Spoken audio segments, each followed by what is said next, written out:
We're recording. Let me get to Facebook. You in technology today or this week? No, I transferred the stickers, so the old laptop's still all full of sticker gum. Look at. Jeez. Did you get a new laptop? Yes. It's been quite a week.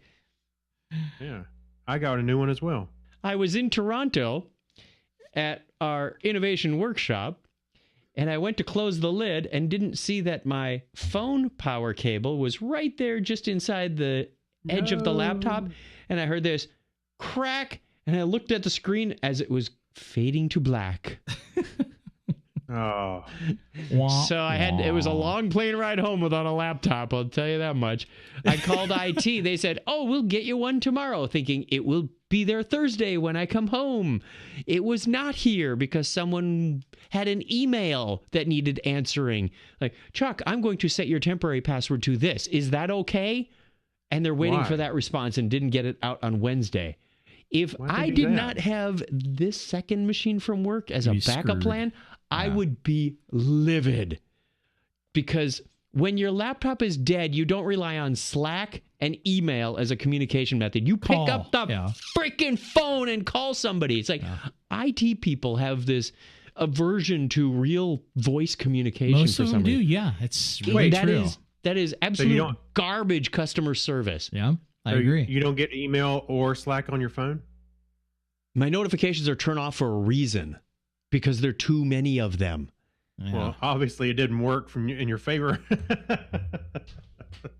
I know it's too many of them. Slack messages you get even if you just want messages? Wait, I can outdo you on Slack messages, especially the last 2 weeks.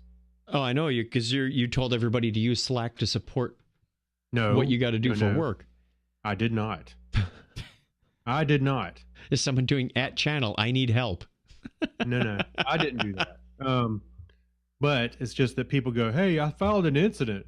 I'm like, okay. That's nice. I literally replied a couple of times, said, "Thanks." Cool. But they were wanting me to ping. They were wanting me to take care of it right away. I was like, unfortunately, there are people in front of you, so it doesn't work that way. Yeah. I did do that one. Thanks. Unless your title has senior VP in it somewhere, get back of the line. Yeah. So hey, get this, Chuck. You're familiar with ICE, and I had somebody adding like 300 and something plugins. Isn't that plug-in sanity checker you were trying to write? I kind of ran out of time because I had other priorities, so I set it aside. I wish I hadn't, because 300, I forget, with 372 plugins, I'm like, what the hell? It's only an hour and a half class. We're not trying to save the world here, for crying out loud. Wow. And then people with huge update sets. We got, 26 update sets. We can't figure out why, or unloads or something. Can't figure out why they're not loading. Well, performance analytics, I can understand. I did talk to somebody who was doing that. No. I made an image for those guys. Yeah, I know. Yeah, but that's different. But 26, I was like, what are you doing? That's what I want to get a handle on. What are you doing? This is crazy time of year. Yeah, it sounds like it really is. It's just abnormally insane right now. Yeah, for me. There we go.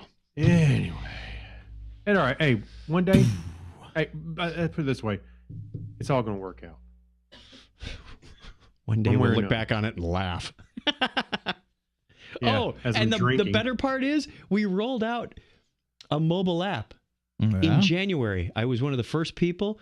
We were at sales kickoff, walked up, scanned the QR code, installed the app, no problem. Hey, this is kind of nice. So what do you think I did when my laptop broke? I used the mobile app, and I submitted it and noticed I didn't get an email response saying your ticket's been entered. Huh.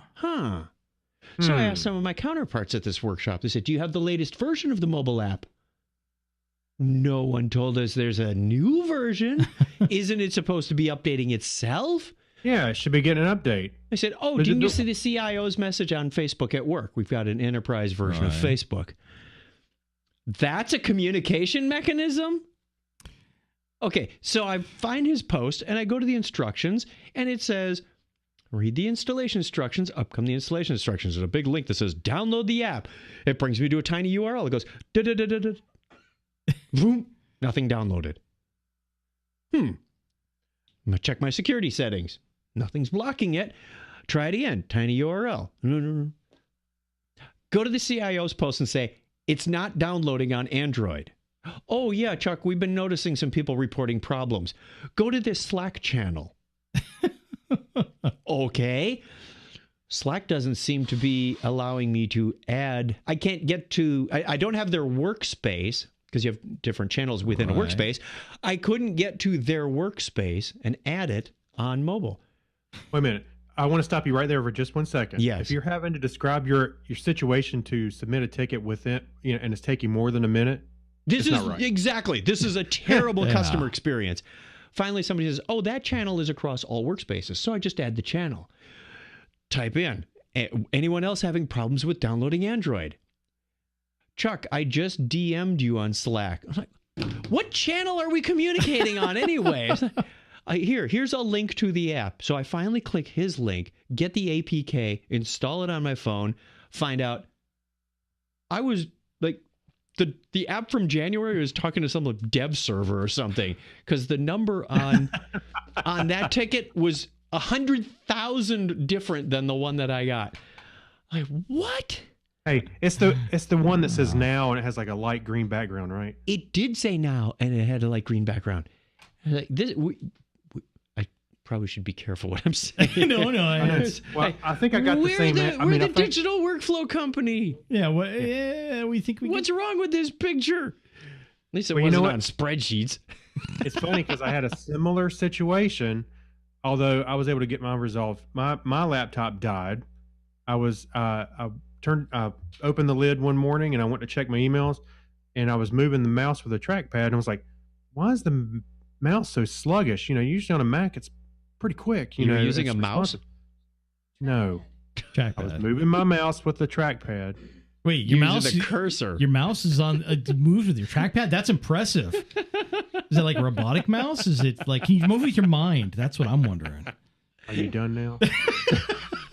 No, Craig, we're never done mocking you. Never. No. So there was a lot of lag, and I was like, this is not normal. Like the acceleration changed? Well, I thought maybe something, maybe something's hogging up the memory. I'll reboot it. I rebooted, and then it came back up. I logged in, and then I get a big black screen with a no sign. Ooh, that's I bad. was like, okay. So I did a couple of things I knew how to do that was non-destructive to the laptop, and then I got in touch with IT finally, and tried to do a reinstall per their instructions. No go, nothing, no love. So I got a laptop within the next day. Actually, I got it on Saturday. And then you spend half your Saturday getting it where you want it. Yeah, well, actually, it wasn't that bad. With the self-service app, pretty much everything was already installed. I installed Not a handful mine. of things. I like that 24 things to install. CyberDuck, Audacity, Java, MySQL, transfer the MySQL database, the Evernote, Todoist, the list goes on, man. Oh yeah, I mean you can get deep. I know, and there's still a couple of things I got to do. I got to put my SSH keys where I can get to them, and I didn't do RSA Secure ID yet. I haven't activated that. That's the other thing. I got to do Secure ID. Yep. Yeah, there's a couple of things. I'm not saying it was super quick, but I got most everything was done just by kicking off the process. I wonder if does Night have? Do they have a version of it for Mac? I wonder. What's Night? What's that? Oh, Night's awesome. What is it? What is that? NITE, I believe. Looking it up. This is kind of where our Patreon show goes. So if you want to be a patron and hear us rambling about this kind of stuff, The song? Night YouTube. No. What is it? What are you talking about? So basically, what it is install or update multiple apps at once. Bingo. I used to use something like that on Windows, and there was another one. There's a Windows one. I don't know if there's a Mac version though. Install another one. app automatiquement. No, that's a French version. I can't remember the name of it, but on your Mac. I remember I used to use this utility. It would download all these open source apps for you. Yeah, this will do open source or whatever. Doesn't really matter. Yeah. You just put it in, it creates a package for you. Basically. Out of the 20 or so, about 5 of them come from our self-service store. at work. About 3 came from the Apple store. And the rest I just went and get off the internet. Yeah. And some of them I still had from when I did this process 6 months ago. This is my 3rd laptop since September. Dang, dude. You're tough on laptops. These thin, fragile screens, they don't hold up for anything. It's true. Well, especially when you shove a cable in there between the keyboard and the screen. Hey, I got to hang on to my Dragon Con stickers. That's all I got to say. I know. I had to pull my stickers off, and there were some of the ServiceNow developer ones we got last year at Knowledge.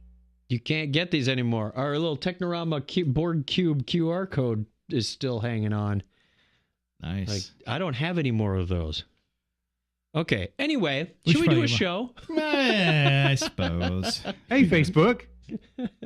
What do you say? Should we do a show tonight or not? Scott's getting rather punchy in the chat. Tyler? Yeah. Simmer down there, pal. Simmer down now, yeah.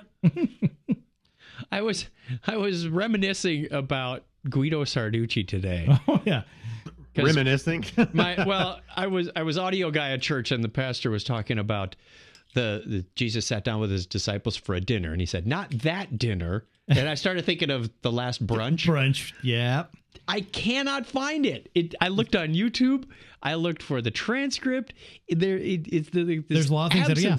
Well, it's like there's a Bill Murray sketch, Quienes Mas Macho, with Quienes Mas Macho. Yoid Bridges. Yeah. Yeah, that's, or I think it's Yul Brenner. I think it's the other one they do. But yeah, but it's all in Spanish. And you can't find it. It's so hard to find. I wish I could find it to show. I'm sure my pastor will remember it. Oh, probably. He's our age, yeah. Yeah, he's like 4 or 5 years older than me. So. Okay. Alrighty, shall we? We shall. Okay.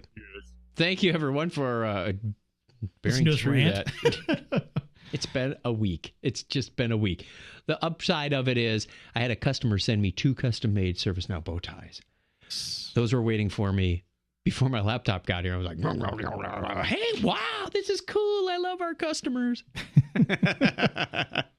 Thank you, Eric Miller, if you happen to be watching this. I don't know if you are or not. Anyway, let's begin in 5, 4, 3. Technorama, episode 561, Deep in the Swamps of Dagobah.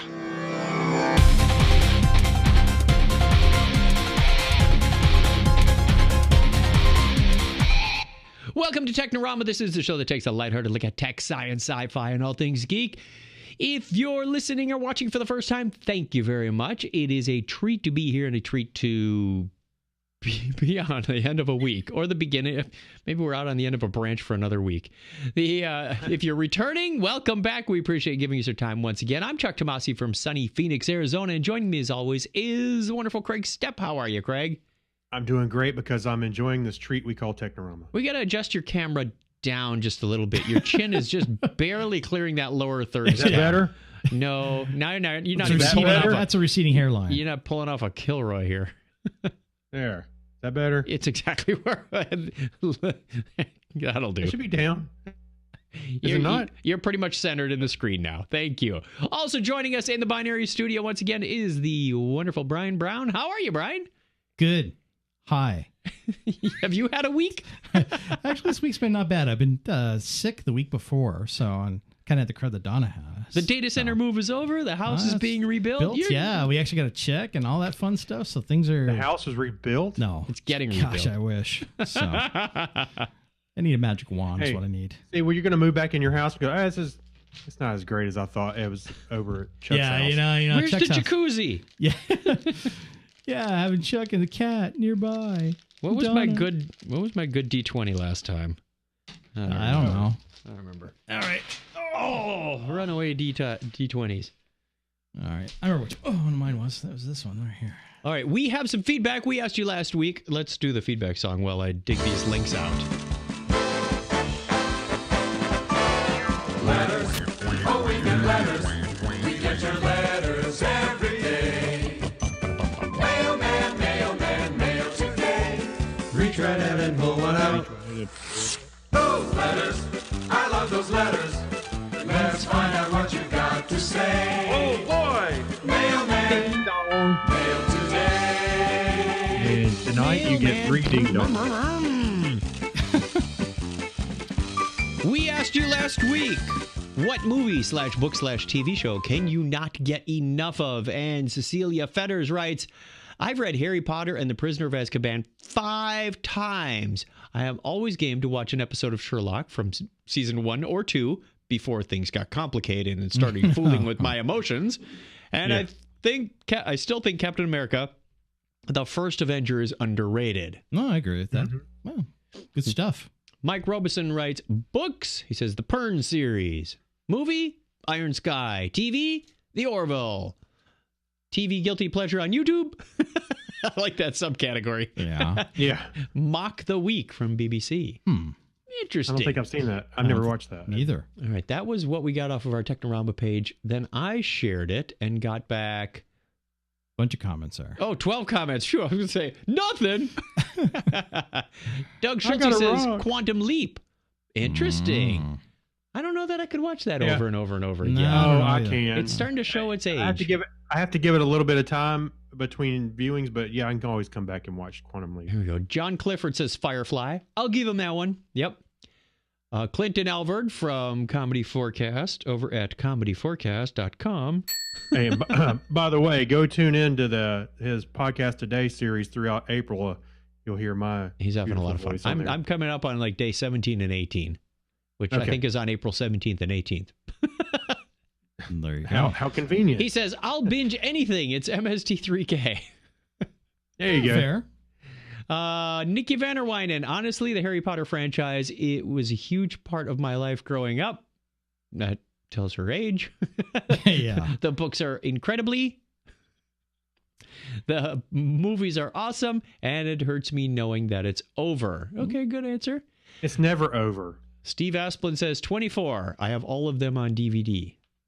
All 32. John Miller Jr. says show, house, MD.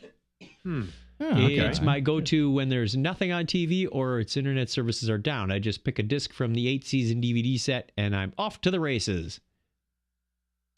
Jack Mangan says, original trilogy Star Wars. Godfather trilogy, MST3K. I would go with the original Star Wars trilogy also. That was kind of a holiday tradition in our house, so I could watch that over and over. Joel Harper says, Pratchett's R.I.P. Discworld. Yep. CJ says Letterkenny. Letterkenny. Good stuff. It's a comedic show that's based out of Canada. Our new son-in-law, Will Jakeway, says The King Killer Chronicles by Patrick Rothfuss. It's a fantastic series. Hasn't been finished yet. I haven't seen that. Two books. It's a book series. So they're going to supposedly do a TV series, but they haven't yet. Old classmate of mine, April Stewart, says The Good Wife, Escaping Polygamy, and You've Got Mail. John Miller Jr. John Miller, you'll share it now, mister. With a picture from Police Academy. Yeah. Craig says, he's got one comment here. Glenda Lyon says, Victoria. Yeah, so, the BBC Craig, series? what is your go-to movie, book, TV show that you can't get enough of? Well, lately it seems like it's been Marvel, because I've been anticipating, Endgame so bad. But overall, throughout my life, I would say it's really falls down to two things. Hitchhiker's Guide, no matter which version it is, the TV show or even the movie. I like the movie and especially the books. And then Sherlock. Okay, yeah. I'll always go every once in a while, circle back around and read the books, the stories all once again. And of course Star Trek. I mean, always room for Star Trek. You can always pull up a Star Trek. It's sort of like a go-to. Yeah, but the problem is it's such a spin in the wheel because some Star Trek episodes are sucky. I'm just saying. Yeah, it's like when you go to TNG, I go, okay, skip to season 3. Yep. Yeah, right. There's some bad ones in there. I mean, there really are. So there's a few good ones in the season 1 and 2, but it's mostly 3 and 4. Brian, you? Anything with Tom Hanks. I'm a big Tom Hanks fan. I like all his movies, so I can watch them over and over again. There's always Shawshank Redemption. I can watch that thing a bajillion times. That's true. That's just a good one of those movies you watch. Book-wise, I've read Shogun 8 times. So by James Clavell. You read it. Read it. Oh, that book is like this too. So it's like monster huge. And I've read it lots of times. King Killer Chronicles I've read multiple times as well. Books I'll read over and over again. Doesn't matter. Series I'll read them over and over again. If I like them, I'll read them. Doesn't matter. Like Hitchhiker's Guide for me. Yeah, I've read Hitchhiker's Guide like 3 or 4 times easily. All 3 of them. All I think 4 of them. I think I've done 2 through 3 that of one. them. Lord of the Rings is you a need good to reread expand. too. I mean, You need to expand it some there. There's 4. Brian. 4. There's 4. There's 6. Now 4 good ones. Okay. Yeah, it's like how many Star Wars movies are there? Yeah. I'll give you that. There's really only 4 good Hitchhiker's books, dude. Sorry. Yeah. Okay, fine. Yeah.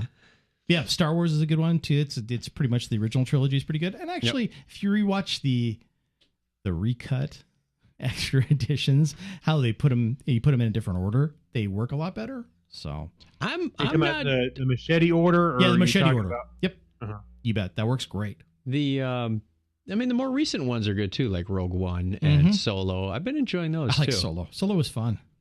I wish it was more well received or didn't get so much crap because it was worthy of seeing a little bit more. Yeah. Top of my list is Monty Python. Oh yeah, you can't. You can always Oh, yeah. you can always throw on a flying circus episode, short, get you in, get you out, get you back in a good mood. Quoting lines. Holy Grail is always fun if you've got friends over. That's an easy to go to. Yeah, that's an easy Right. go to.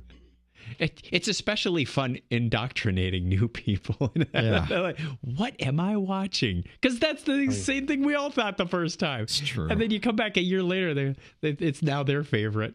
I've watched it 5 times. It's very fair. Books, I'm going to go the non-sci-fi route. I'm going to say Getting Things Done by David Allen. I've been I through do that a read that number of often. times. Yeah. Yeah. Because I've you read that always more than find once. something new to make you a little more productive or make your life a little easier. You know, it's funny you mentioned that because I was just listening to Carl Pauline's He had podcast. a 2-series part with David Allen. He must have been, I don't know where he lives now. Is it the UK or Germany or something? They're on opposite sides of the planet. And I think Carl had the daytime. No, and Carl lives in Korea. Carl's in and Korea. Where was David? David Allen, he lives in Amsterdam. He mentioned That's it. where he was. So they are kind of on opposite ends of the planet. And I think David drew the short straw because he sounded really tired and Yeah, he kept. Carl sounded wide awake and caffeinated. It was an interesting listen.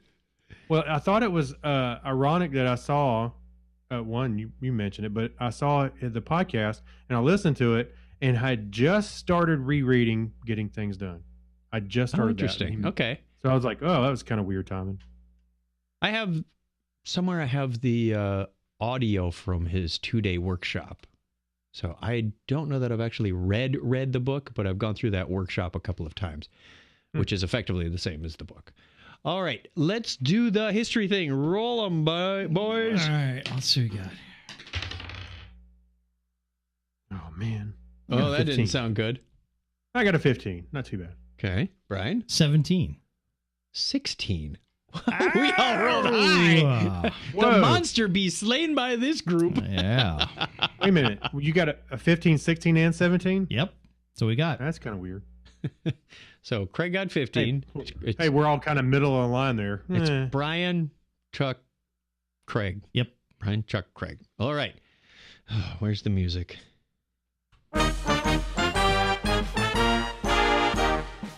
On this day in history for April 10th, 2019, this is the 100th day of the year. That means tomorrow is the 101 day of the year.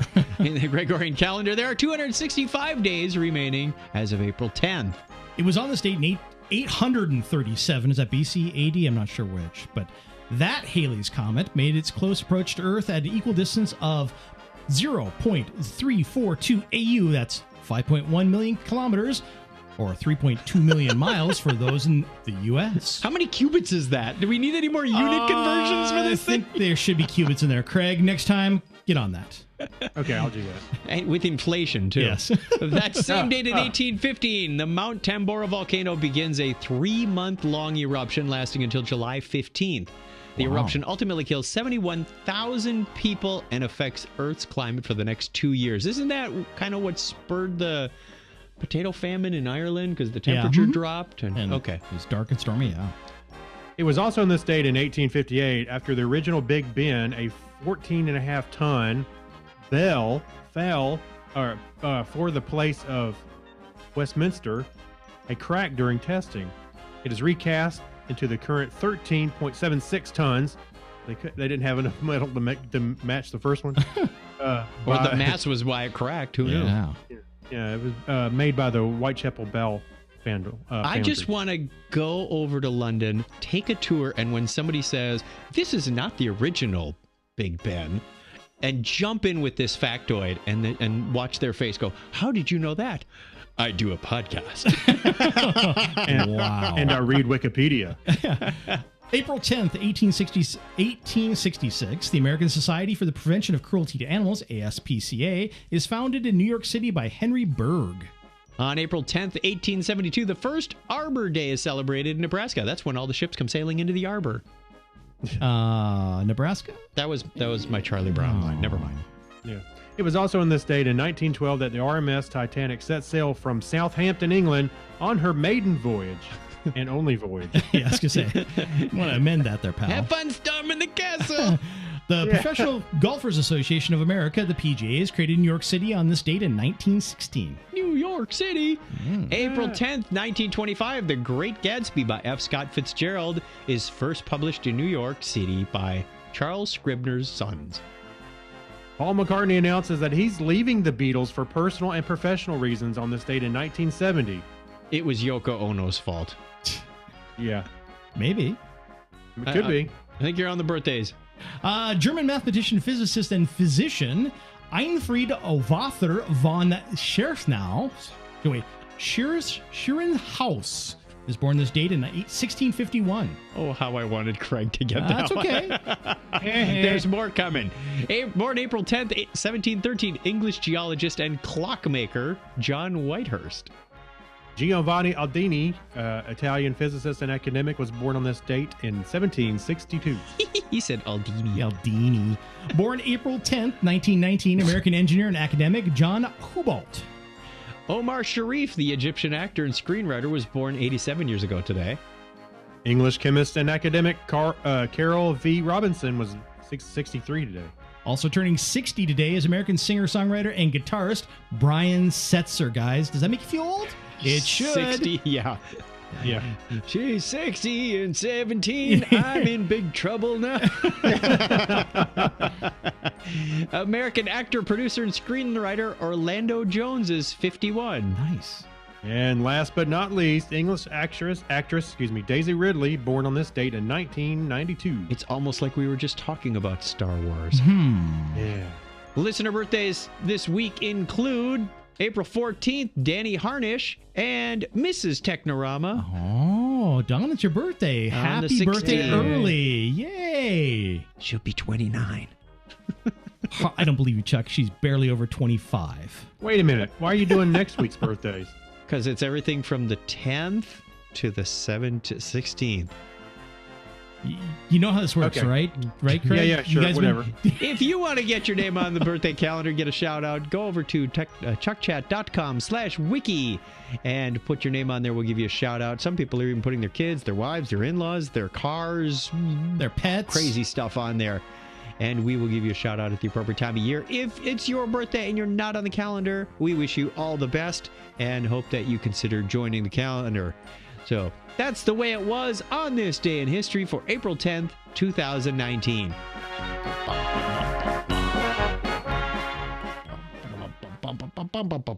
I love that song.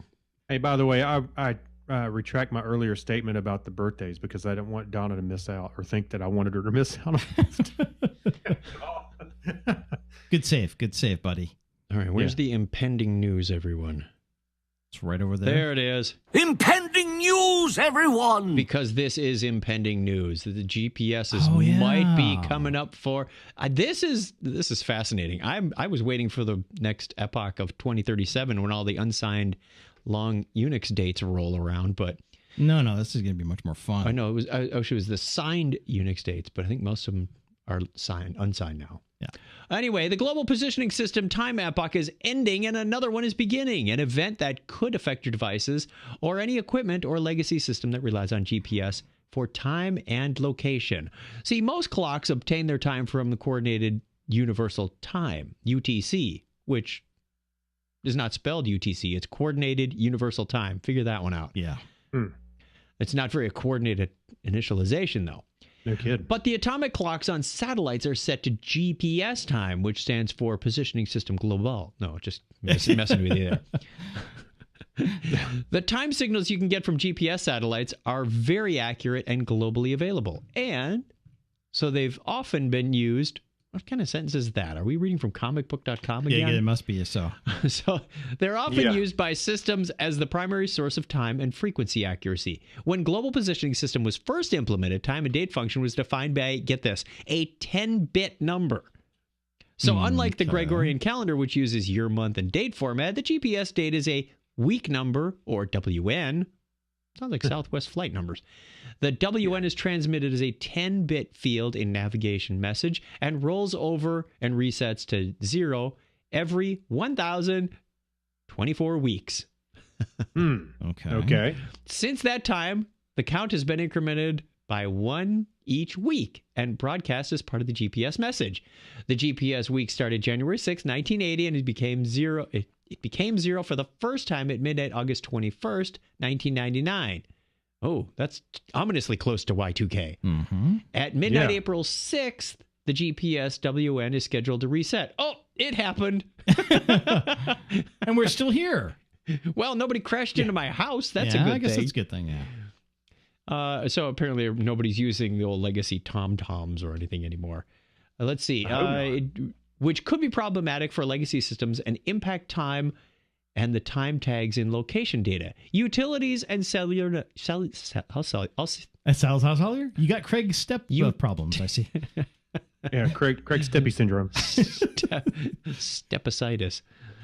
Utilities and cellular networks also use GPS. The S is little. It's like GPs. For receivers and timing and controlling certain functions. Someone needs an editor on their blog. TechCrunch needs an editor bad. So it should be noted that WN restart date could be different in some devices depending on whether when the firmware was created. The bug, which is some have described as the Y2K of GPS, they just want to throw more letters at us, will cause problems in some GPS receivers, such as resetting the time and corrupting location data. You're driving down the road, all of a sudden, you're in Africa. What? Yeah, but if it's if it's a modern device, more than likely it'll be patched and it'll be fine, right? Yes. Work has been done to avoid this kind of rollover issue, or at least punt it down the line. The modern GPS navigation message uses a 13-bit field, which repeats every 8,192 weeks. So you're good for, let's see, if the last one was good for almost 20 years, from 1980 to 1999. 40-ish years. Fine with me. Yeah. Yeah. No, it's gonna be way longer than that. 120. It's 8 times longer than 20 years. Oh, okay. It's 160 years. Works for me. Yep, I'll be dead. Hold on. Barbie just called. She says math is hard. Math is hard. It's true. Careful, buddy. Yeah, because I was going to say, Craig, language is hard. Okay, we're coming out with self-driving cars. Well, we have an article on a self-driving spacecraft. What could possibly go wrong? What could possibly go wrong? Brian! So, Europe's next asteroid mission could launch in 2023. It will rely on the same kind of navigation technology as self-driving cars. Hope their GPS has more than 10 bits. Yeah.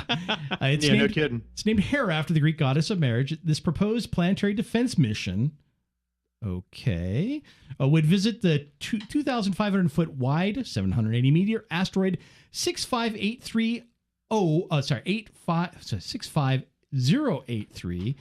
85083. 803, Didymos. I was trying to read the next word, Didymos, and its tiny satellite, the 525-foot object, informally nicknamed Diddy Moon. That's no moon. Or Diddy Moon. So, while deep space missions typically rely on controllers back to Earth to send navigation commands, Hera will have an automatic navigation system built in. This will allow Hera to steer itself in real time rather than waiting several minutes to receive command signals from Earth. Yeah, let's hope the GPS signals are all good for that thing. But yeah, so it'll basically drive out. Really interesting. I'm curious. Can you scroll down a little bit more, Chuck? Yeah. So if you think self-driving cars are the future on Earth, then Hera is a pioneer of autonomy in deep space, and that's from Paolo Martino, the lead system engineer for Hera.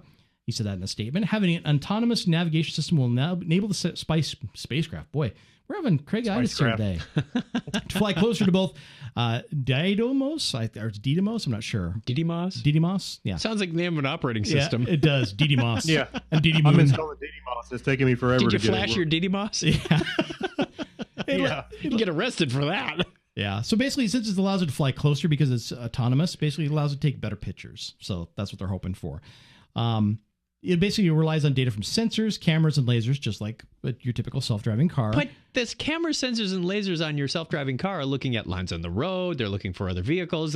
What is this using as reference? Like, there's a rock. Yeah. Well, I guess it's easy enough to predict where the thing's going to be, where the asteroid is, so it can go towards it. Right. But then you got to have AI to kind of track it, like look at it. And I guess maybe take an image and, use a little AI to kind of stay within where it's going. A certain spot. Like for example, in that video, you see it's lasered in on a little crater, and use that as a focal point where you can see if it's getting off and kind of, stay within that. Okay. Yeah. I see what it's doing. Yeah. Let's find out. This video will resume in 30 seconds. Oh, no, we're not doing a commercial.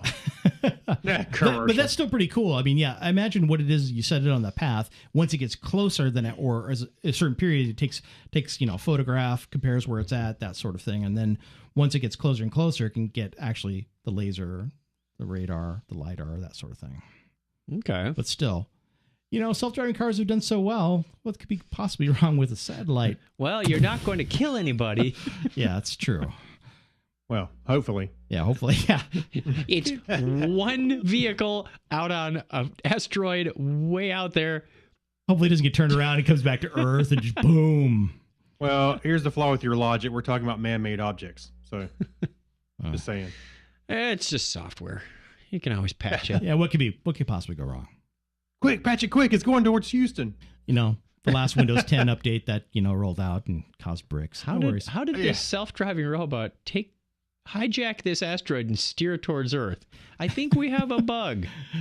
Either that or Skynet became aware. Exactly. Skynet. Aliens find it and they're like, hey, let's send it back with a smarter. This is V'ger. Yeah. Feature. Yeah. No. All right, quick shout out to the chat room. We're having so much fun here ourselves. We're not alone, though. You can join us every Sunday. I almost said every weekday. Every Sunday at 9:30 p.m. Eastern time on Facebook. Here I am Monday night. Guys. Yeah. I mentioned Doug Schultze, Gary Lindros, Scott Tyler, John Miller Jr.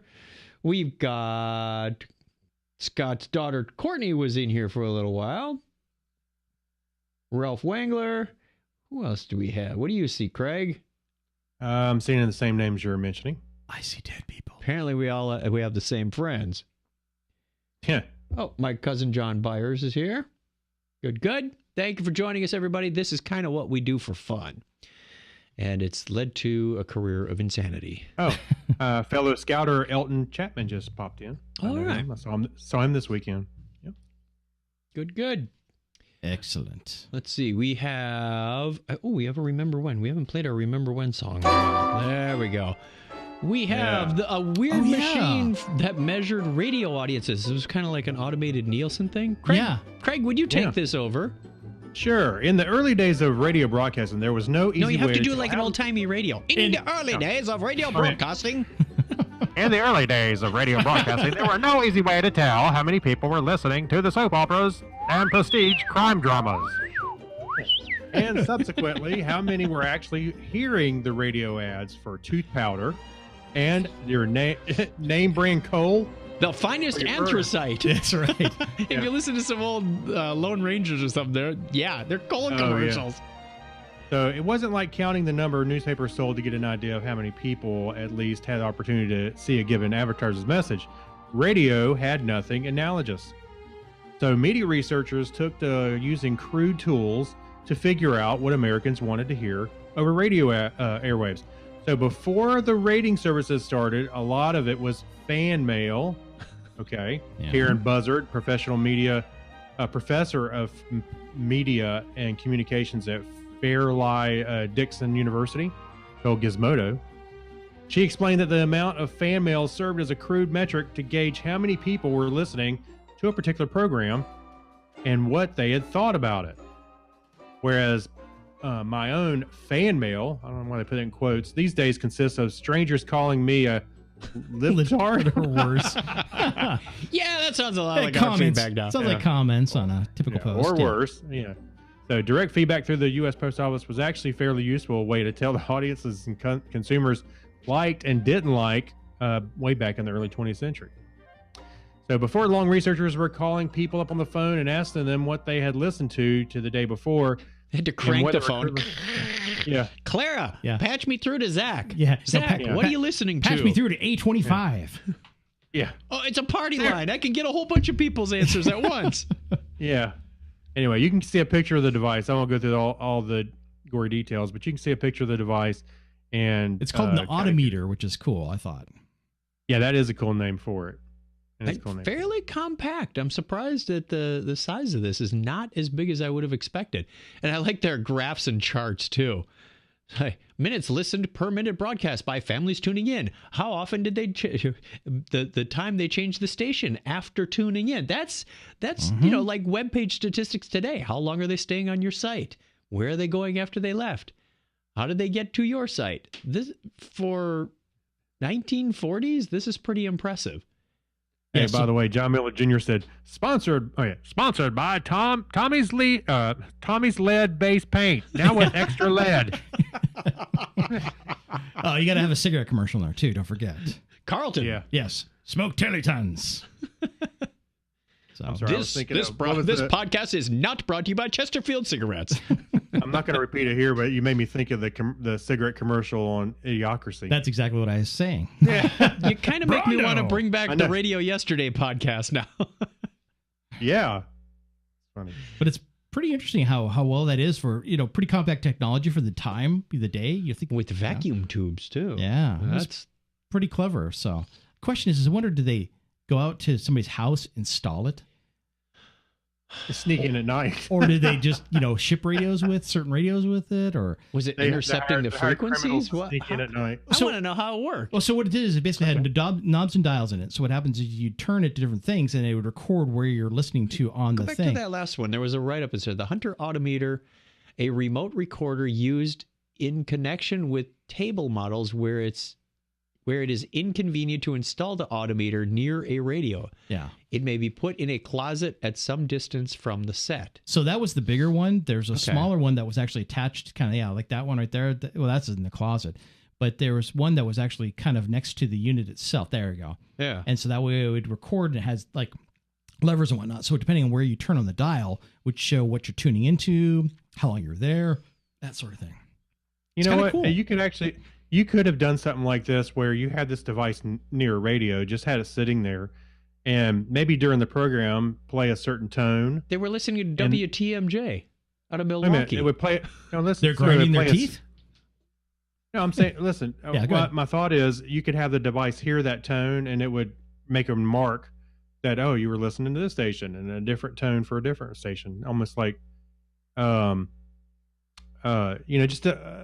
almost like frequencies that outside of the human hearing, but the computer would be able to say, "Oh, that was this."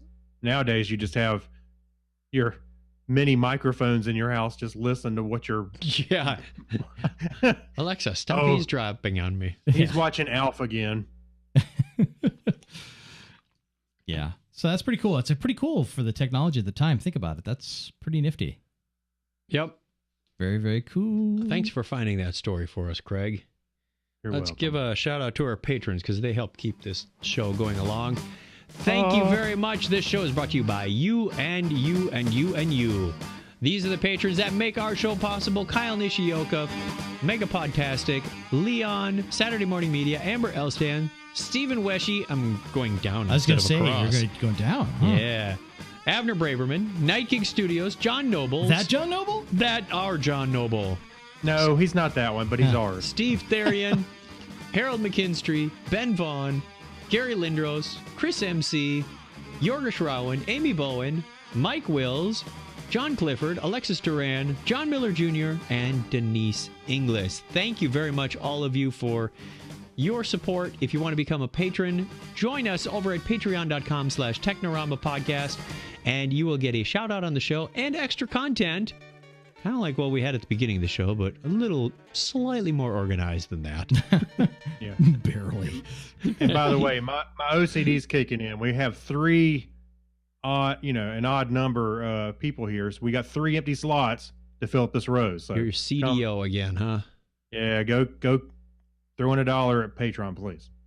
There you go. All right. I just realized we didn't take a break, and we should probably do that before we go into the media corner.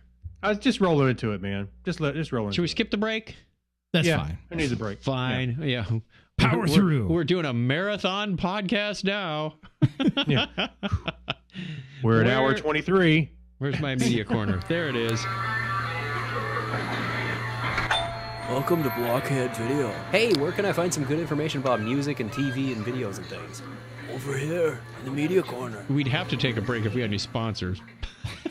Yeah, that's true. Thank goodness for... Wait, did I just say thank goodness we don't have any sponsors? Who are you? Yeah. So, Craig, you saw a movie. I did. Do I saw Shazam. share your thoughts. Yeah, I saw Shazam. Did you guys see it? No. I have not. Oh, okay. Well, it'll be one-sided conversation. I'm used to that. Okay, are there spoilers? Should we play the spoiler alert? No, Okay. I'm not gonna spoil anything. But I will suffice it to say, and it kind of goes with any of the reviews I've read online or seen or anything like that. It is a fun movie. That was what Superman should have been like. It was lighthearted, and there was a lot of humor. Okay. And there were some times when it, got a little serious for a few things, but it wasn't like over the top. I thought it was like I said, the tone was great. Zachary Levi is great at playing a big man child. Zachary Levi from Chuck. Chuck. Mm-hmm. Yeah. Yeah, He's awesome in it. Obviously, Shazam. Billy Batson. He says the word and he turns into an adult, but he's got his own mind in the adult's body. Kind of like Big. Yeah, it's like superhero Big is what pretty much everybody's been saying. Yeah, and that's even he said that it was like Big, a superhero version of Big. And yes, I would totally agree with that.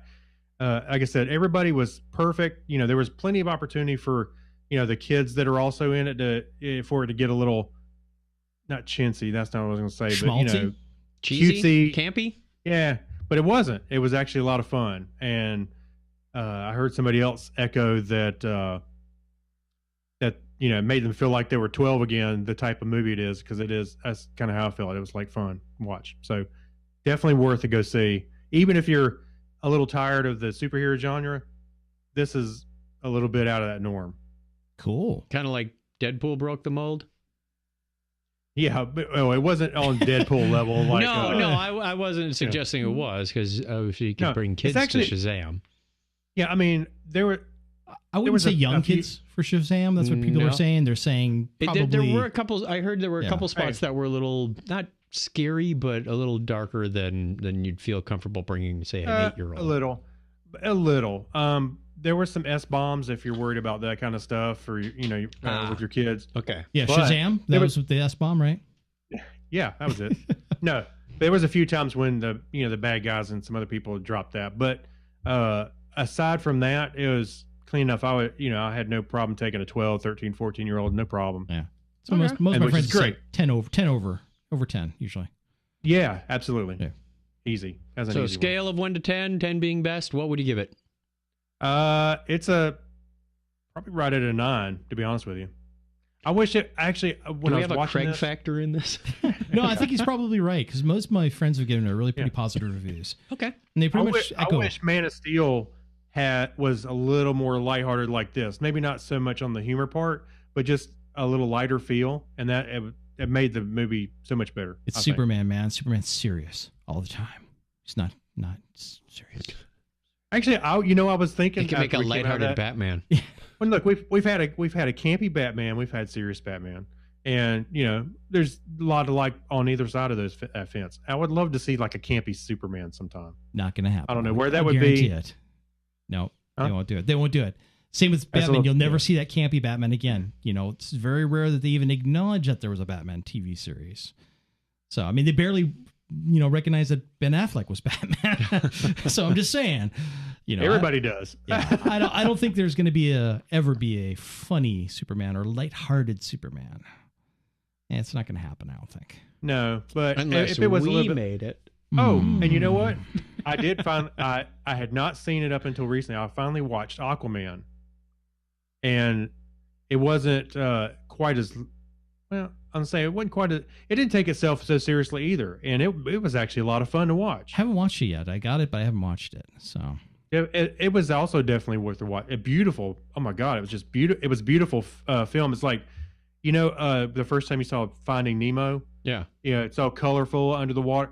It's like that. But yeah, the movie was actually, I wouldn't say it's perfect, but it was certainly a lot of fun to watch. And if if DC keeps going in that route, I'm all in, because that's what it needs. That's what they need. Well, plus it's got Jason Momoa. He's actually kind of a funny, kind of humorous kind of guy too. Plus he's hunky man candy, so I'm good at that. Yeah, Yeah. I'll go with that one. He's- Yeah, he's- it was good. Yeah. So definitely check out Aquaman too. So Okay. So thumbs up on Shazam. absolutely, Good. 6 thumbs up. 6 thumbs up. You sound like, who was it? From Dancing with Elephants years ago?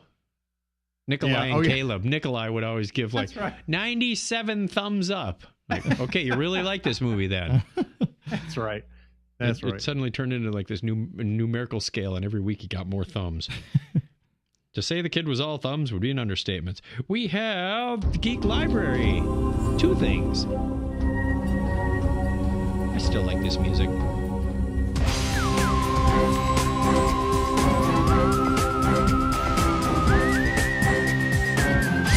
See, you need Morgan Freeman in there right there going, Geek Library. Something like that, somebody with the voice. I'm tempted to listen to that on double speed now. There are some shows that I've never listened to on single speed, and I don't think I ever will. It's like I've gotten so used to their intro that it would sound like, whoa, It's long. It's really long and slow. Oh yeah. Well, especially if a music podcast, it's hard to listen to at double speed. Yeah, that's true. Like when Slusher throws in a song, then you back off. All right. Yeah. We have some space porn.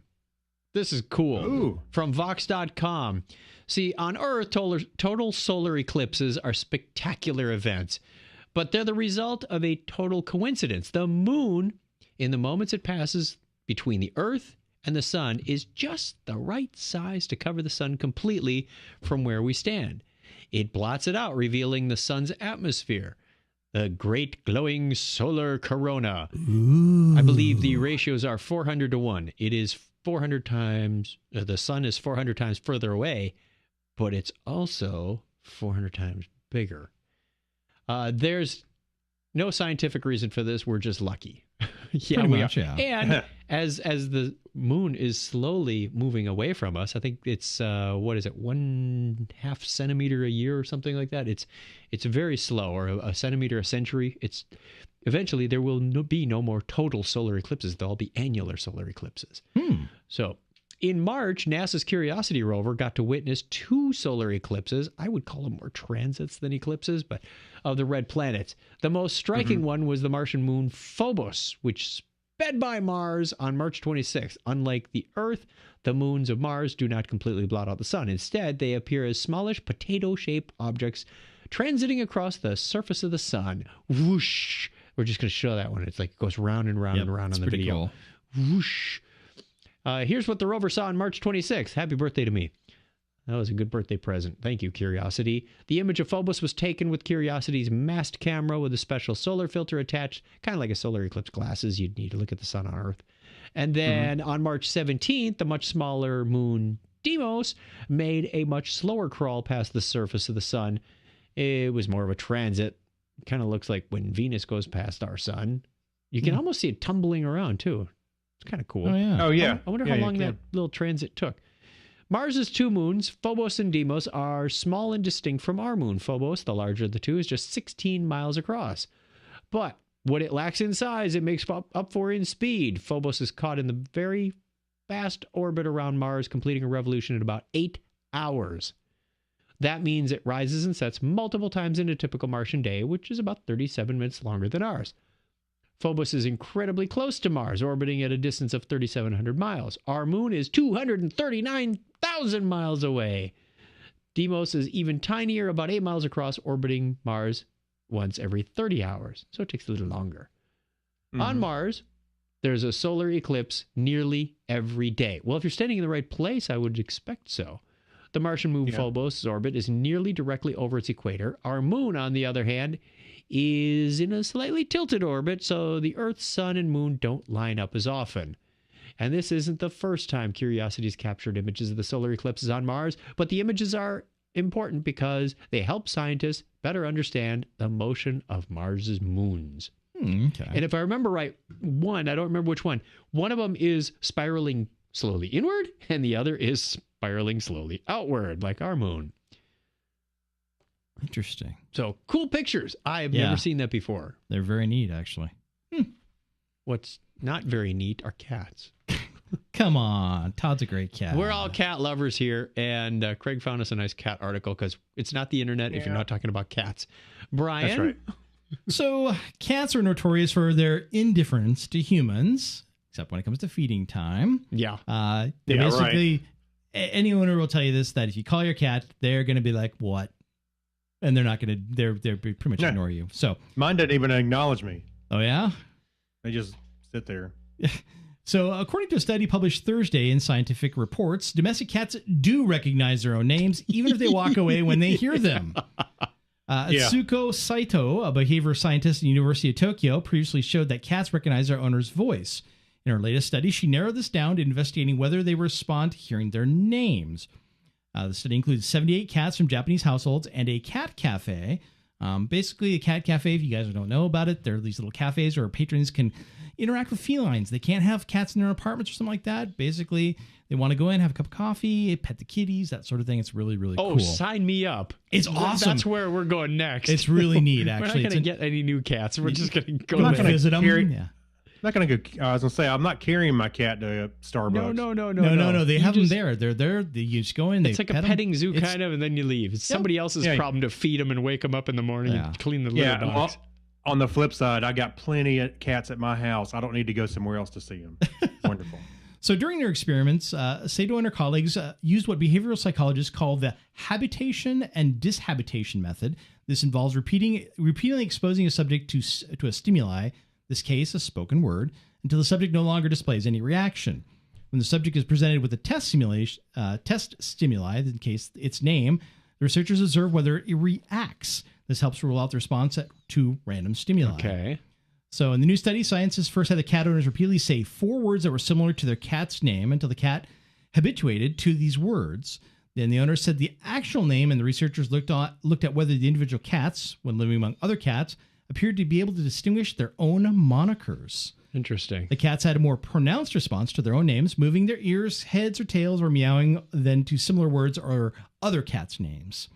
So they basically what was that? There was an episode of Doctor Who where the baby didn't call himself. It was something. My name is. He had some like royal name, and I'm the destroyer of worlds or something. And I think it was it was either Matt Smith or. No, I'm drawing a blank. I know our listeners might know the answer, but that's what I was thinking. Is like, my name is not Todd. My name is Herculon, the destroyer of worlds. Yeah. So the interesting thing they did is they also had the researchers had people unfamiliar with the cats speak their name to test whether the cats recognize their name from these unknown people as well. Now, the responses were, of course, less prominent from their owners, but they still appeared to recognize their names. So as opposed to other words that were similar to the names. Now, so, I can tell you, I've unofficially been doing that at my house. That call the cat, and I usually get the cat's attention, the right one. Not like if there's 2 of them, and I say Lincoln, I get Lincoln's attention, not the other, not Domino. So I think they do. It's just they choose to ignore your. So you have a cat named Lincoln. Do you have one named Booth? Yeah, they would just try and kill each Kill other. each other, exactly. Lincoln, Washington, or you could go with Lincoln, I think Chrysler. Yeah, it's a car names instead of president names. Yeah, Buick. Boy, Lincoln lent his name to a lot of stuff, didn't he? So basically, the study goes on to say basically they recognize their names when spoken by their owner, specifically because they recognize that voice because it's very particular to them. Okay. Now, the pets learn to recognize their name because guess what? Food, Oh, there's something in for reward. it. Yeah, there's something in for it. So that is why basically they know their names. All right. That's basically the gist of it, you know. Yeah. Todd knows his name. Oh, he's, yeah, he's he very does. much a dog. How many times did he go into the laundry room yesterday? And I called him back. So many times. It's So hilarious. he wanders out. He talks to Brian, and I said, "Todd, come here." And he'd come out of the back, laundry room. 30 seconds later, he's back in there. And I said, "Todd, come here," and he keeps coming. It's crazy.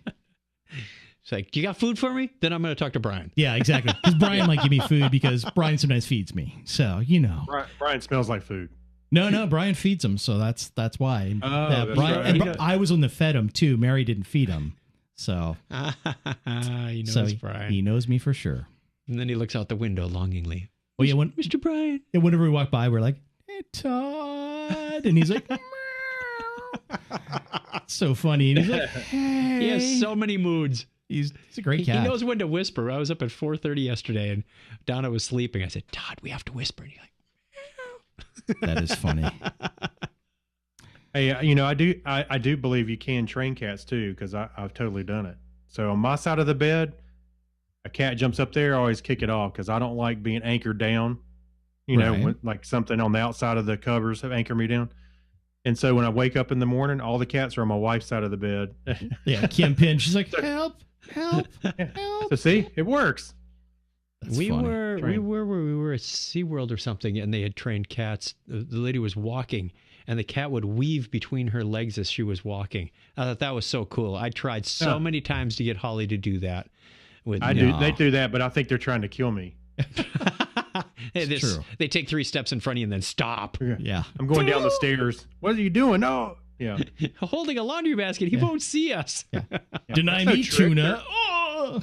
Yeah. That's no trick. They're trying to kill me. Exactly. You're like, "Kick me off the bed. I'll get to you, human." You jerk human.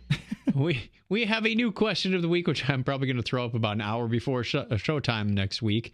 What do you believe is the most mind-blowing fact about the universe? There's a good question. That people have been listening to us for 15 years. We are coming up on Or- 14. Or the fact that we believe that people have been listening to us for 15 years. 561 episodes later. That you guys have put up with each other for almost 15 bazillion years. interviews. Yeah. That we haven't torn each other's eyes out yet. No, not yet. Not yet. Hey, it's led to some wonderful things. It's true. Absolutely. Well, That's not I the think most- it's because he's on that side of the U.S. and you're on this side of the U.S. Or at And we least- only get yeah. together about 3 times a year to I think actually that's probably part of it. do this. You can just kind of Yeah, this year we do. Yeah. It's gotten more frequent since you started working for Service Now, fortunately. Yeah. We get Yeah. a couple Yeah. of trips off of them. Alrighty. And Dragon Con. We got Dragon Con. We got our conference. The cruise. Oh, we got the cruise. Star Trek Yeah. cruise now, Yeah. too. I'll say we're the cruise. Yeah. We should do a recording next year on the cruise. Sure. We were going to try doing that, like a daily journal for our Trek people, but never happened. Are you coming, Brian? No. They're sold out now. Yeah, they already sold out. Oh, is it? Oh, I didn't They've even look. sold out. Wow. And I just Wow. found that when we were coming back from the last cruise, the Uber lady or the Lyft lady wrote down her email address and said, "Oh, let me know." I just found it like yesterday. Oh, no. Oopsie. Oops. Hope she made it. That brings us to the end of the show. Thank you very much, Brian. Thank you very much, Chuck. Thanks for all the help, Craig. Yes, sir. My pleasure. It probably wouldn't get done if it was left to me alone. Where's the music? There it is. We appreciate you joining us, whether you're on Facebook, YouTube, listening as a podcast download, or direct from the website, anywhere you go. We appreciate it. The website, if you forgot, is chuckchat.com/Technorama, like I almost did. Oh, I'm glad you told me. Getting old is rough. Call us on the listener line. I think the cobwebs are still there. 707-530-2428. We'd love to hear your voice. Or you can write us an email, technorama@chuckchat.com. All of this information and more, whether it's Facebook, Twitter, whatever, is on our website at chuckchat.com/technorama. So, until next time, tell a friend about Technorama. They'll be glad you did. Craig, give us that binary high five. 101. Because that's the way we do it. The way we roll. D20. There, I rolled. Yeah. We are done. Thank you very much, all the people who joined us on Facebook. We hope to see you again next week if the stars line up and the cats don't trip us. Yeah. Hey, there you go. Another John Miller Jr. This show has been sponsored by Al's Asbestos Aprons. I knew asbestos had to be in there somewhere. The best fire retardant money can buy. Yeah. Coat your kids in it with that and lead paint. What could possibly go wrong?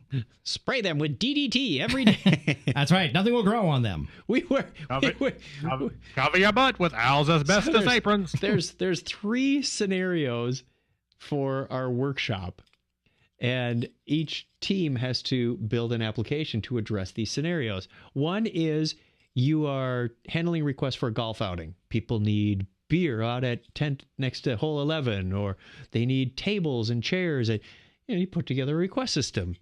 The other one is building management. You want to take cases where somebody says, my heat is it's too hot, it's too cold, the window's stuck, that kind of thing. And the third one is like a refugee charity thing where you've got to get supplies to the camp. Okay. And I said, okay, let's put in some supplies. We've got bottles of aspirin. We've got pills. And I said, now we need an active field on there so you can filter out the stuff that we no longer do aspirin. We're doing Tylenol, for example. So you uncheck the active flag and aspirin won't show up as a possible item you can order. So I was saying, put something like DDT. DDT. We used to give that to the refugees. Not sure what happened. Let's give them Agent Orange. Right. So, thank you very much, everybody. Have a wonderful week and good night. Bye. Yeah. Bye. Love you, mean it.